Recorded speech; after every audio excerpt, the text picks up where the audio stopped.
Welcome to Girl Talks. I'm May, and I'll be your host. Today, we are thrilled to have co-founder of Restoring Rainbows, Grace Millard.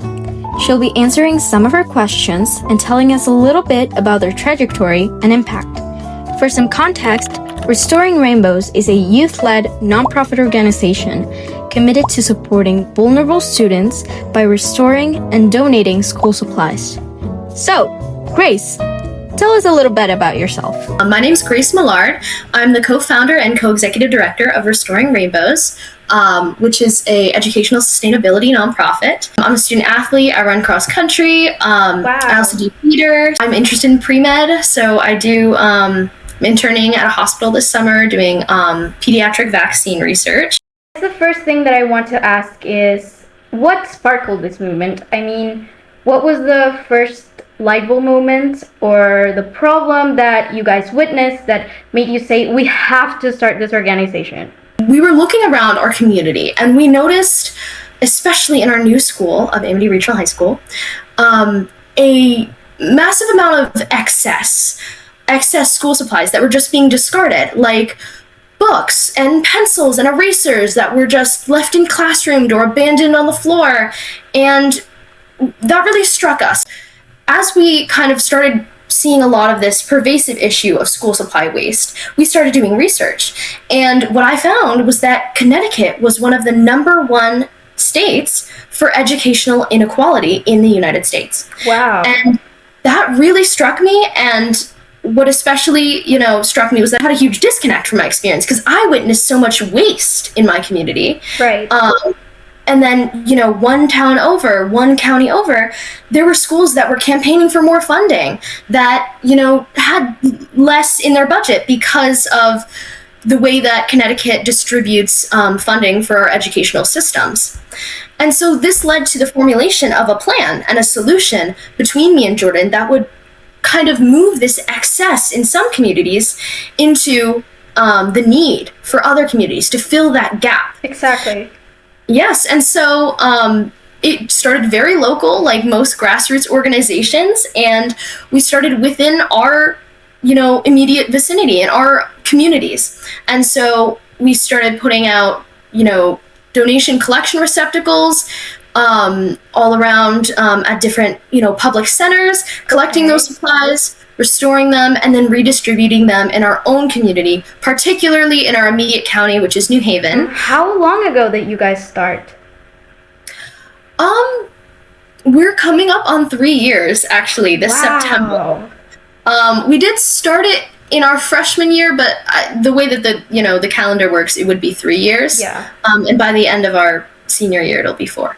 Okay, wow, incredible. Is there a story behind the name of your organization, like Restoring Rainbows? It's such a beautiful name. I was just so curious. I have to know, is there a story behind it?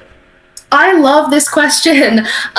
So, yes, there is a story behind it. I think restoring is pretty self-explanatory. I mean, we restore school supplies, use school supplies, and kind of give them new life. But the rainbows part, it's about restoring not only literally like color and art and imagination to the lives of hundreds of children in all sorts of diverse, spectrum of subjects and communities.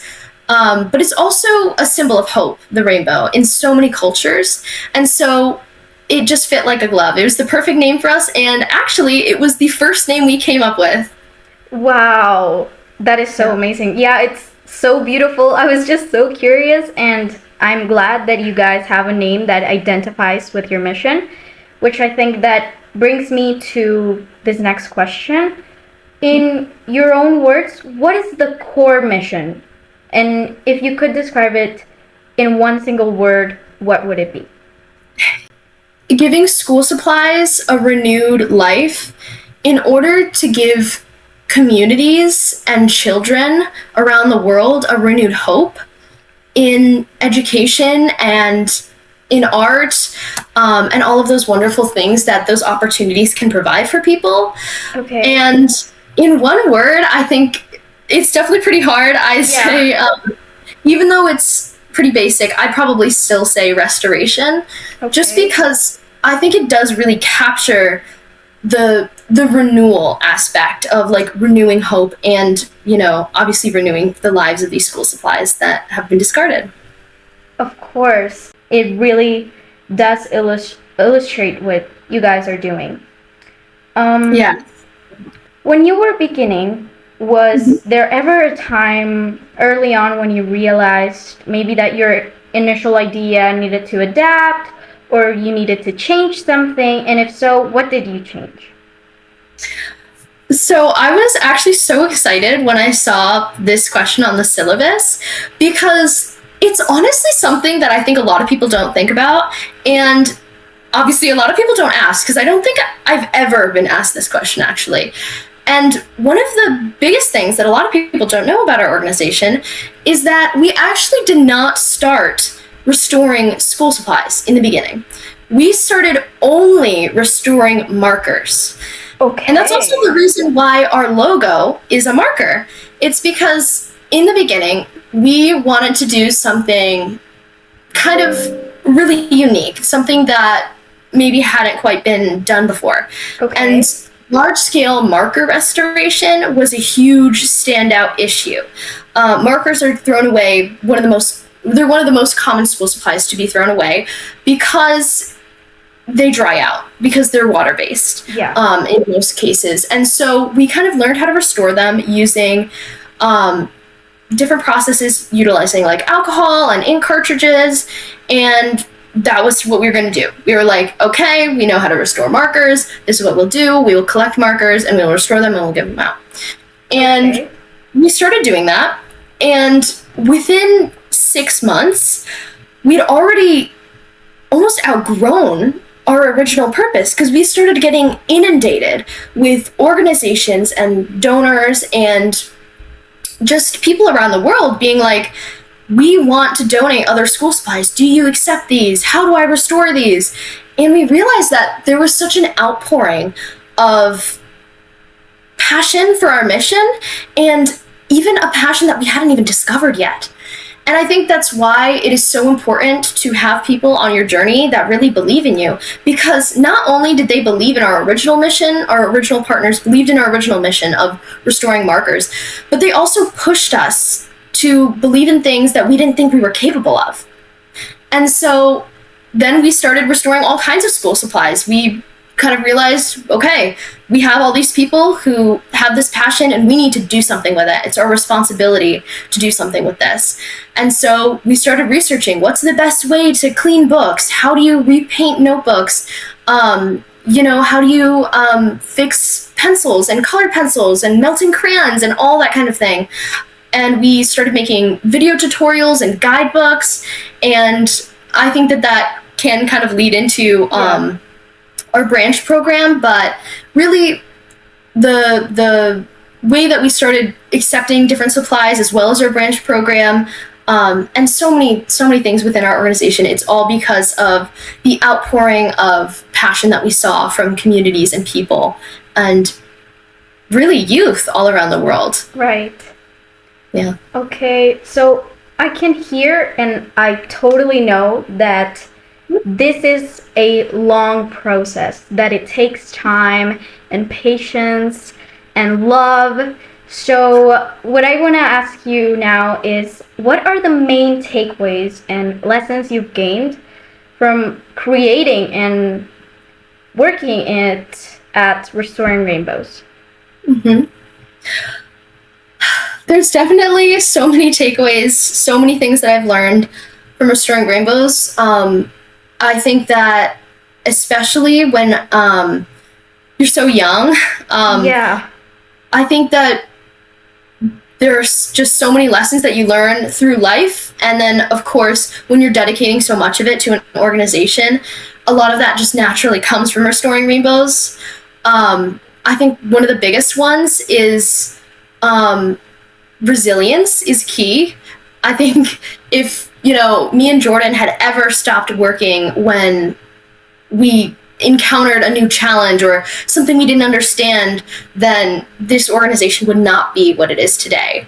I'd say something I always say really is the biggest difference between a young person who has a passion project, any sort of passion project, and somebody who doesn't is not ingenuity, it's not talent, and it's not motivation. It's just the willingness to try something, and even more than that, the willingness to fail, and to fail spectacularly. Because me and Jordan, sorry, I always bring in Jordan because he's my co-founder, you know. No, I understand. I love it. Yeah, and you know, we couldn't have done it without each other. But really, like, there were so many instances where me and Jordan, we just failed spectacularly, and we failed very publicly, especially with, you know, when you bring in things like social media and Instagram. There are so many videos of me online. And so I think that just the willingness to embrace failure as not just a setback, but as a tool to push you, to stretch you, to grow you, and to teach you. I think that learning from failure is one of the greatest skills that you can learn, not only as a teen and a youth, but as a person, because there will always be obstacles in life, but it is what we do when we encounter those obstacles and what we learn from those obstacles that really defines us and defines, you know, what we're capable of. Yeah. It's something that I think you only learn by living, because people always tell you, no, you have to fail and you have to try, and the only time that you're actually gonna fail is if you don't try, and you're like, yeah, right, like, I know, but if you actually get your hands dirty, if you actually go and do the passion project and do the thing, whatever you want to do, is the only time you're going to learn, and the only time you're going to learn, how you said, to be resilient and to push through, because it's not something that you learn through theory.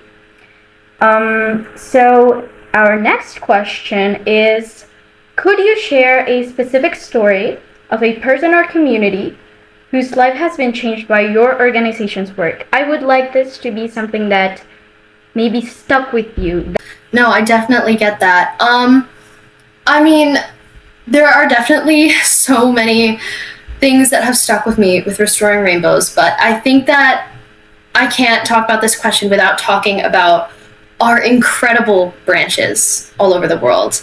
I think that one of the biggest privileges that I have been able to experience because of Restoring Rainbows, and the biggest achievement really in my eyes, is the community.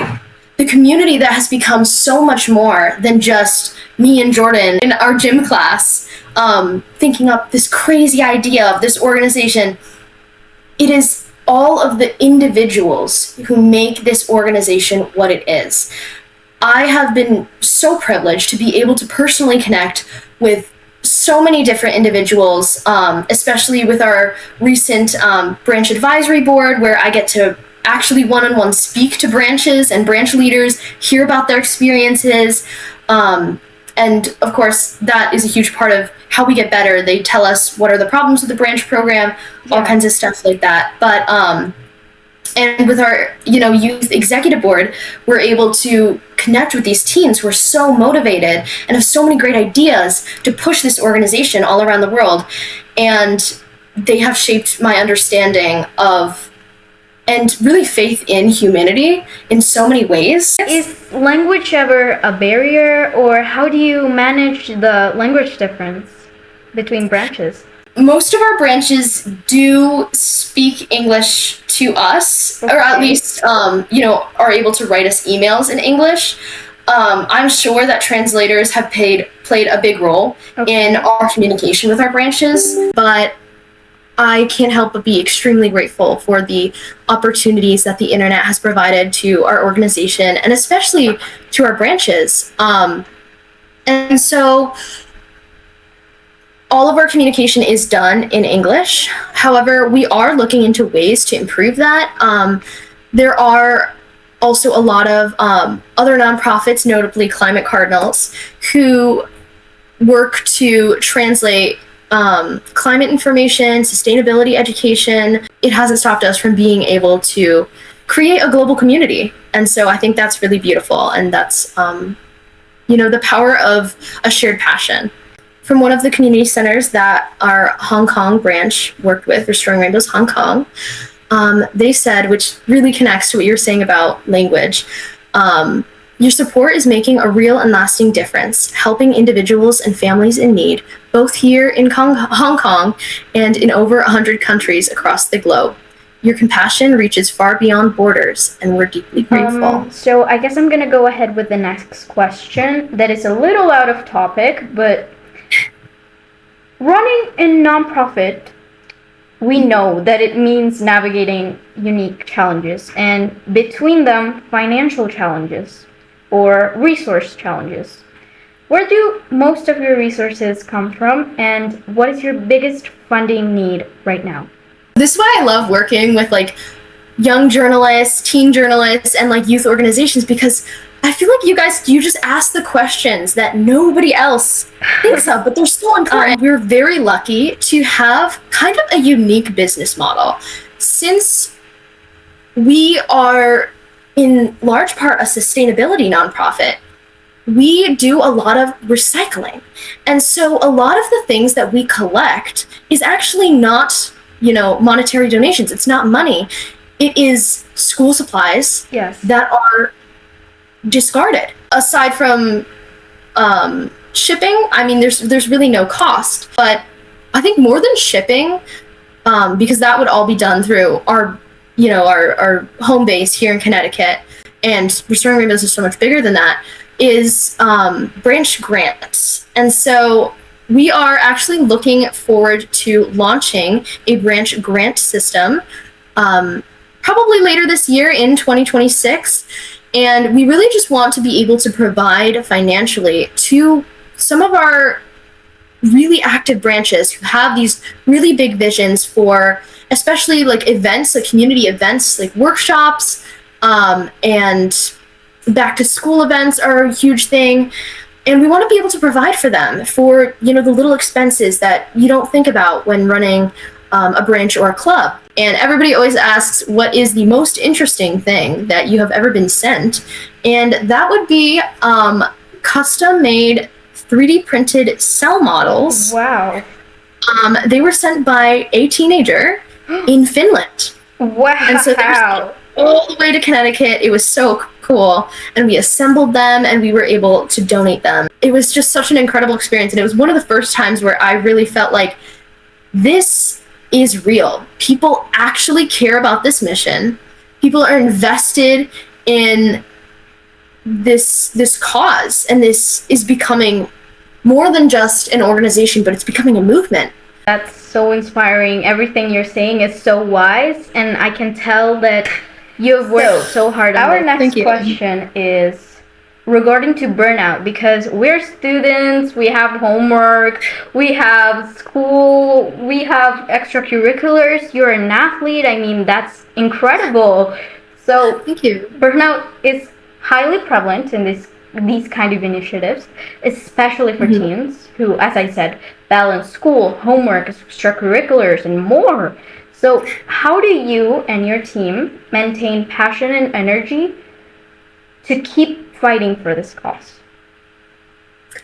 Yeah, so this is definitely a great question. I feel like it does come down to balance. Something that I always say is Restoring Rainbows, it wasn't always like this. It wasn't always this big, huge commitment. It started small, right? It started with cold emails and, a local initiative and printing out flyers and decorating boxes by hand. And so in a lot of ways, I didn't kind of have to learn to balance burnout with Restoring Rainbows in a traditional sense. It was more that I actually grew up with the nonprofit. Okay. I grew up with the organization. As the organization expanded, I was also getting older, learning new things, learning about time commitments, learning about planning. And so it wasn't like a huge whiplash, like many people might expect. It wasn't overnight. It was something that I grew into. It was a role that I learned to fill as it expanded. After having this interview with you, this is our last question. If a listener wants to learn more or support your work today, where should they direct?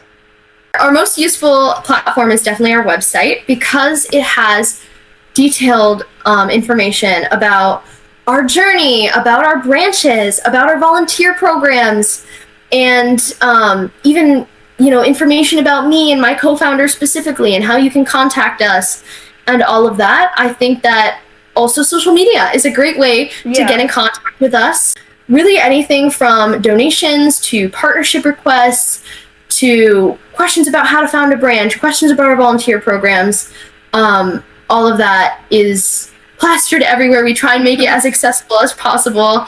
And then our donation platform, if you do want to donate monetarily, is our Zephy, and it's linked on our website. There's little rainbow donate buttons everywhere. Okay, perfect. Well, Grace, thank you so much for answering all of our questions, and just keep up this admirable mission. Really, it's amazing and it's so inspiring. Yeah, and I'd say the same for you. I'm really excited to see what Girl Talks kind of comes into. I'm so happy to have been a part of it, and I feel like you guys have so much potential and definitely wonderful questions.